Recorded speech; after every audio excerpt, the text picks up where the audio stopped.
그리고 이제 이거는 이제 제가 핵심적인 부분만 다뤄볼게요. 자, 우리가 프로이드는 이제 성격의 발달 단계를 나눴잖아요. 이제 이 구강기는 뭐 여러분들 뭐 입에 집중한다, 깨물기, 빨기 등의 주요 활동을 하는데 이건 다 알 거예요. 근데 중요한 부분이 있어요, 이때. 최초로 양가 감정을 경험하게 돼요. 양가 감정. 좋기도 하고 나쁘기도 한 거예요. 내가 엄마를 빠니까 좋기도 하고 그러면서 깨물고 싶기도 하고 뭐 이런 여러 가지 있잖아요. 근데 좋기도 하면서 좌절도 경험하고. 근데 이게 건강하게 내가 양가 감정을 느낄 때, 자, 좋은 엄마도 있고 나쁜 엄마가 있어요. 자, 배고파요. 먹을 걸 줘요. 좋은 엄마예요. 배고파요. 그런데 안 줘요. 나쁜 엄마예요. 그런데 좋은 엄마도 나쁜 엄마도 동일한 한 사람이거든요. 그것을 통합하게 되면 건강하게 되는 거죠. 그런데 이것이 통합이 잘 안 되면 이제 또 거기에 고착이 되는 거죠. 그래서 최초의 양가 감정은 이제 구강기일 때 형성이 된다라는 거죠. 그리고 항문기는 이 항문기도 굉장히 중요하잖아요. 리비도가 항문에 집중하는 거예요. 자, 여러분 대부분 어린이집 원장님이시잖아요. 또 상담 선생님이시잖아요. 그러면 리비도가 항문에 집중하니까 이때 건강하게 배변 훈련을 하게 되면 굉장히 건강한 거예요. 그런데 이때 내가 막 이거 싸면 혼나니까 그래서 계속 참아요. 그럼 보유하려고 하겠죠. 어. 그러면 굉장히 인색해지는 거예요. 구두쇠가 된다든지. 또 아니면 폭발적인 어떤 강박적인 또 성향을 가질 수도 있어요. 여기 여러분 영화가 있어요. 아주 당당해 보여요, 영화가. 네. 배변 훈련을 잘할 것 같아요. 네.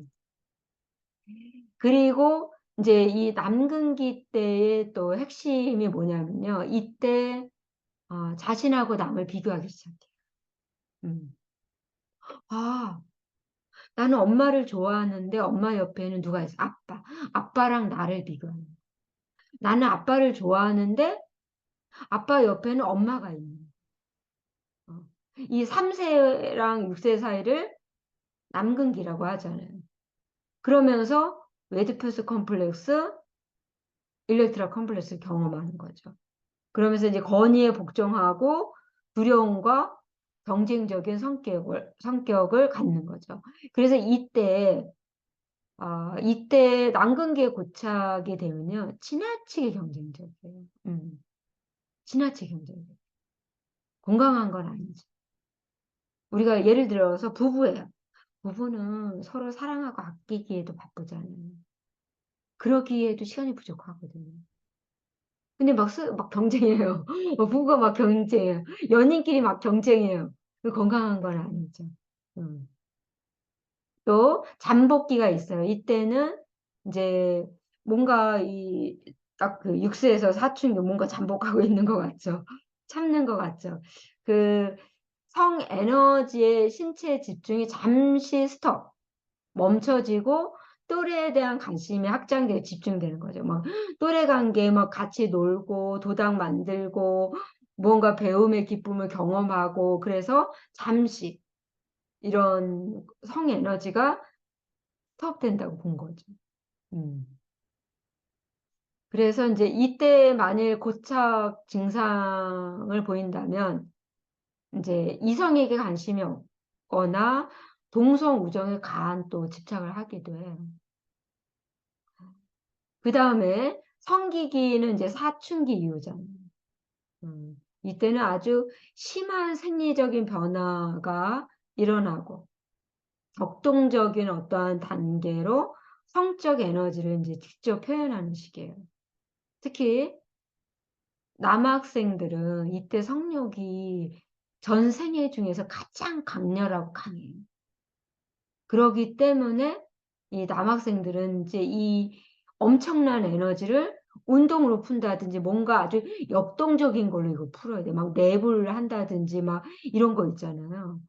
그러지 않으면 이 부분들이 이제 다른 어떤 부분으로 발산이 될 수가 있죠. 음.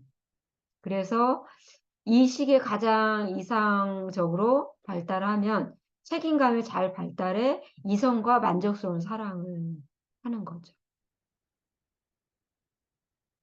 자, 그러면 정신분석적 접근에 의한 미술 치료를 경험을 해볼게요. 자, 이 부분은 여러분들이 수업을 듣고 나서요. 그냥 여러분들이 여기 있는 것들을 이렇게 스스로 체험을 하거나 여러분이 그 일터, 삶의 현장에서 적용해 보시면 좋을 것 같아요. 자, 우리가 아동 같은 경우에는 성인하고는 좀 다르잖아요. 그러니까 자유 연상을 하는 데는 언어로 표현하는 데 미흡할 수 있어요. 그래서 아동은 그림이 적절하다고 주장하는 거죠. 왜냐하면 아이들은 내 경험들 막 충격적이고 이런 것들 뭐 이런 거 다 언어로 표현하기 어려워요. 근데 그림을 그리다 보면 그림 안에 다 있거든요. 그래서 잠재 의식에 대한 이제 프로이드의 학설을 기반으로 해서 예술 표현을 작가의 심층 의식 속의 본능적 충동의 어떤 표출로 본 거죠. 안나 프로이드가 여러분 프로이드의 따님이잖아요. 음. 거의 외모가 아빠를 많이 닮았어요. 음. 그래서 이 안나 프로이드는 에로스는 생명을 이어가고 삶을 활기차게 이끌어가는 모든 것이라고 봤어요. 그 인간의 미술적인 표현은 이 성본능의 해소라는 거죠. 왜냐하면 막 그림을 그리고 무언가 점토를 만지고 막 그 풀칠한 거를 막 이렇게 막 하다 보면은 엄청나게 카타르시스를 느끼거든요. 여러분 제가 이제 대면 수업할 때 이렇게 이제 체험하다 보면 그냥 이게 해소가 돼요. 여러분 지난주에 이제 우리가 그 나의 짝꿍의 이야기를 들으면서 20대의 모습을 그렸잖아요. 여러분 굉장히 좋았다고 했잖아요. 풋풋하고 아련한 또 추억이 떠오르고 그러면서 뭐예요? 나의 어떤 마음이 정화가 되는 카타르시스를 느낀다라는 거예요. 바로 그런 거라는 거죠. 음. 특히 아동의 미술적 표현을 이런 어떤 정서와 감정 또 무의식의 어떤 표출로 인식한 거예요. 자, 그러면 이제 중요한 게 있어요.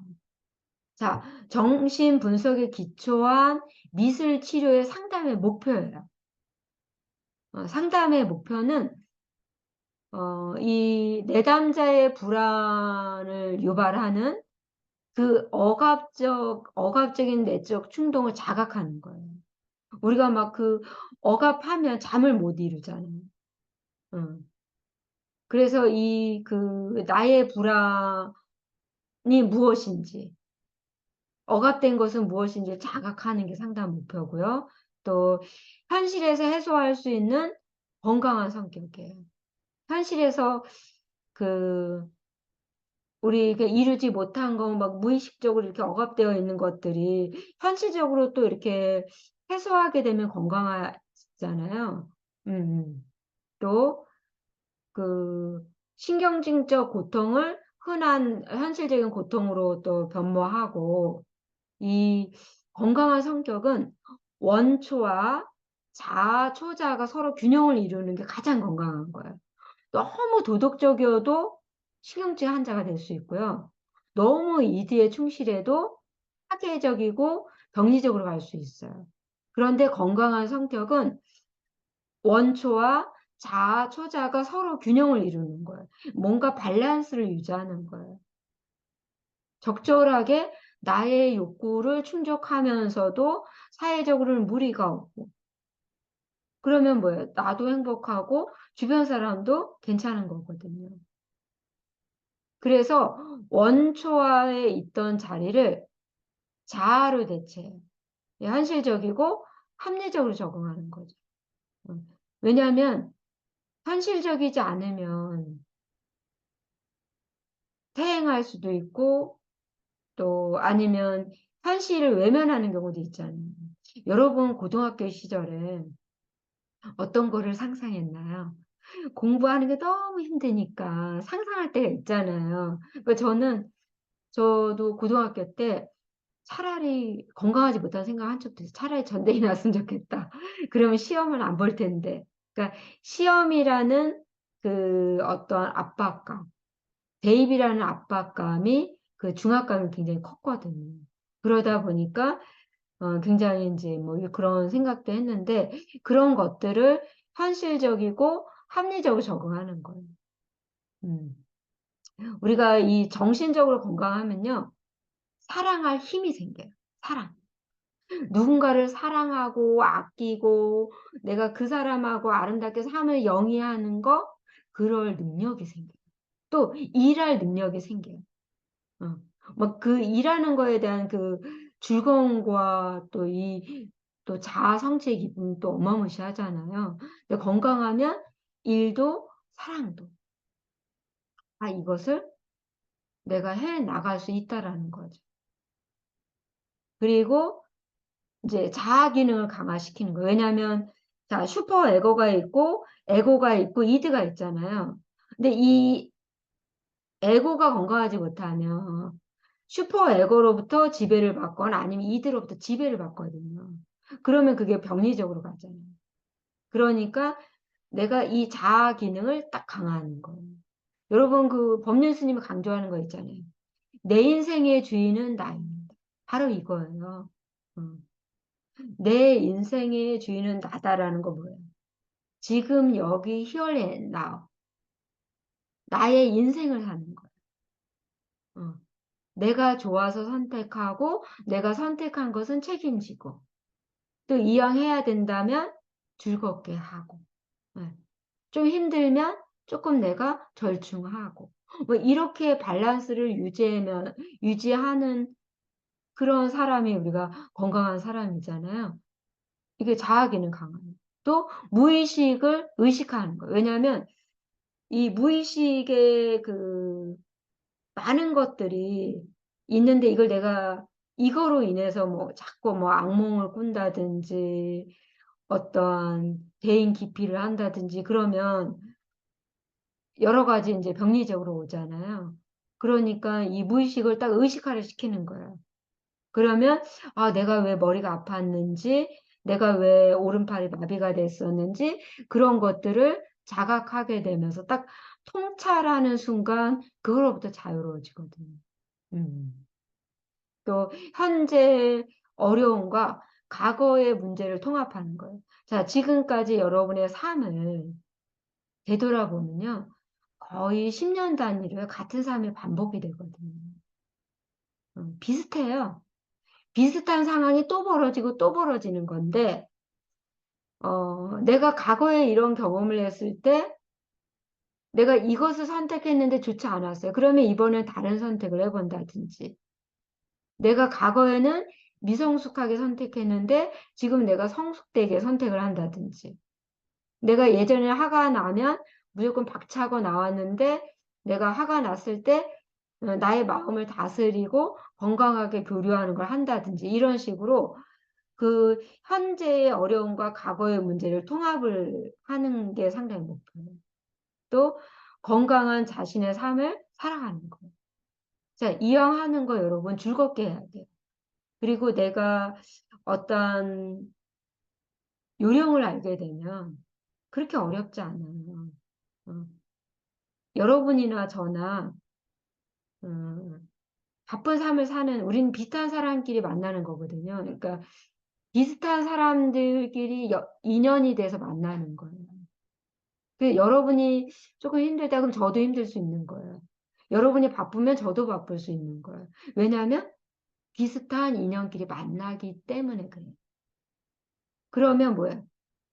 나의 마음이 그대의 마음이고 그대의 마음이 저의 마음입니다. 이렇게 생각을 하고 서로 배려해주고 챙겨주면서 천천히 속도를 맞춰가면서 그러면서 균형 있게 이렇게 하게 되면 우리가 그 목표로 하는 것을 성취할 수가 있는 거죠. 너무 빨리 가려고 하면 오히려 힘들 수 있어. 근데 내가 그 스케줄을 잘 조절을 해서 나만의 어떤 황금 비율로 짜서 천천히 하면 되거든요. 너무 힘들면 힘들다 얘기하고 조정이 필요하면 좀 조정해 달라고 하고. 그래서 여러분 우리가 아름답게 황금 비율로 이렇게 대면 수업도 하고 이렇게 또 온라인 수업도 하고 이렇게 병행하는 거잖아요. 뭔가 어떤 그 황금 비율의 어떤 묘미를 발휘한 거죠. 그리고 특히 이제 이거의 상당히 목표는 자유 연상을 통한 이미지를 시각화하는 거예요. 내가 이렇게 자유 연상한 거 있잖아요. 자, 제가 꿈에 반복적으로 나왔던 아버지의 모습이 있었어요. 응. 근데 그 아버지의 모습이 50대 아주 젊고 매력적이고 당당한 아버지 모습이었거든요. 근데 이제 아버지 유품을 정리하다 보니까 오래전 그 옛날에 30주년 결혼 기념일을 했을 때 영상을 찾았어요. 그 영상을 보니까 제 꿈속에서 만난 아버지 모습하고 똑같은 거예요. 그러니까 이런 것들이 자유현상을 통해서 이렇게 딱 얼마나 지금 편안한지 몰라요. 그냥 늘 그냥 아버지랑 아버지가 저를 지켜주는 느낌이 들고요. 이게 그 뭐라 그럴까요? 아버지의 은덕을 제가 장착한 느낌이 들어요. 삶이 정말 편안해요. 바쁘지만 조율할 수 있는 힘이 생겼고요. 어, 아픔을 경험했지만 그 아픔이 오히려 또 반대로 생각해 보면 또 다른 또 곳에서는 또 탄생이잖아요. 어떤 관점을 바꾸니까 긍정적으로 생각이 들더라고요. 그래서 이렇게 특히 정신분석에 기초한 미술치료는 이렇게 내가 떠오르는 대로 생각나는 것들을 뭔가를 좀 그 이미지를 시각화하는 거죠. 음. 그러면서 미술적인 표현을 이해하는 거예요. 자, 여러분들이 이것도 여러분이 생각하기 나름이라는 거죠. 이 모습도. 음. 자, 우리가 많이 하는 미술 치료에서 또 많이 하는 것 중에 하나가 자유화예요. 그러니까 상담사가 지시하지 않고요. 그냥 내담자가 그 편안한 상태에서 자유로운 나의 생각이나 감정, 욕구를 그냥 그림으로 표현하는 거예요. 그러니까 내가 그냥 생각나는 대로 여러분들이 종이를 한 장 꺼내서 자, 종이를 한 장 꺼내서 여러분들이 생각나는 대로 그림을 그리는 거예요. 그래서 그것을 사진을 찍어서 여러분이 그걸 단톡에 남기면 그게 뭐예요? 그것 또한 댓글이 되는 거죠. 우리가 아동 청소년 상담 세미나는 5분이 다 들으세요. 그리고 미술치료 사례 세미나는 지금 박사생 3분이 듣는 거예요. 그러니까 제가 아동 청소년 상담 세미나는 그쪽에다 다 달 거예요. 우리가 같이 지금 석박사가 쓰는 방에. 그런데 미술치료 사례 세미나는 3분이 듣잖아요. 그래서 제가 뭐 그 영상 같은 거 혹시 링크할 게 있으면 개인적으로 보내고 그 여러분들이 댓글을 다는 거는 단톡에다 다시면 돼요. 그래서 미술치료 뭐 2주차 댓글, 소감 뭐 이렇게 해서 여러분들이 아까 전에 그 유아가 걸어가는 모습에 대한 여러분의 느낌을 쓰거나 아니면 이 그림을 보고 여러분들이 생각나는 대로 그냥 연필 갖고 그려서 여러분들이 이 의미가 무엇인지는 여러분이 분석해야 돼요. 제가 분석해 주는 게 아니죠. 왜냐 이게 세미나니까 발표하는 거잖아요. 나도 모르게 그냥 끌적거리고 나의 감정이나 욕구를 A4 용지에다 그렸더니 이런 그림이 나왔습니다. 그리고 이 그림은 나의 지금의 이러이러한 감정인 것 같습니다. 이렇게 여러분이 쓰시면 됩니다. 그냥 아무거나 선택하셔도 돼요. 아까 전에 그 그림 아니면 이 그림 아니면 여러분들이 영상을 보고 한 줄 이상 그냥 간단하게 길게 쓰지 않아도 돼요. 그냥 한 줄 정도 댓글 다셔도 돼요. 선택은 자유예요. 이런 것이 자유예요. 그리고 이제 이거 있잖아요. 물감에 풀을 섞어서 만든 걸쭉한 재료로 하는 거 있잖아요. 이것도 굉장히 효과적이에요. 막 손바닥으로 막 문지르면서 여기도 막 문지르면서 이거 하면서 이거 굉장히 재밌거든요. 그러면 막 그 촉각을 자극하고 막 이러면서 굉장히 그 나의 어떤 욕구들이 이렇게 자연스럽게 나올 수 있어요. 또 스킥을 놀이라는 게 있어요. 이것도 상담할 때 효과적이에요. 일명 나나 게임이라고 해서 그 상담사가 단순하고 가벼운 선을 그려요. 어린이집에서 해도 괜찮아요. 그러니까 단순하고 가벼운 선을 그리고 아동은 그린 선을 이어가면서 주제가 있는 그림으로 그리는 거죠. 자, 선생님은 선을 그렸어요. 그런데 아이는 그 선을 따라서 그리다 보니까 성이 나올 수도 있고, 로봇가 나올 수도 있고, 자동차가 나올 수도 있고, 인형이 나올 수도 있는 거죠. 그런 식으로 하는 것이 스키글 놀이예요. 그리고 나나 이야기 만들기는 도널드 위니컷이라고 해서 학자가 있어요. 그래서 이 학자가 정신분석적 어린이 심리치료에 사용한 기법이에요. 뭐냐면 무질서한 낙서나 의미 없이 그린 선이나 곡선에도 그거에 담긴 아이들의 마음이 있다는 거. 그냥 막 낙서하고 무언가 곡선을 그렸는데 그건 아이들의 마음이기 때문에 그림을 그린 후에 아이들 설명을 듣는 거예요. 그래서 이제 이런 어떤 기법들이 있어요. 자, 오늘 수업은 여기까지고요. 여러분 3주차 준비물이 있어요. 3주차 준비물은 가면 만들기를 할 거예요. 우리가 이제 분석 심리, 3주차가 분석 심리에 기초한 미술 치료거든요. 페르조나가 나오잖아요. 그래서 여러분이 지각한 여러분의 모습, 타인이 지각한 여러분 모습 두 개의 가면을 만들 거예요. 그래서 여러분이 준비물은 종이가방.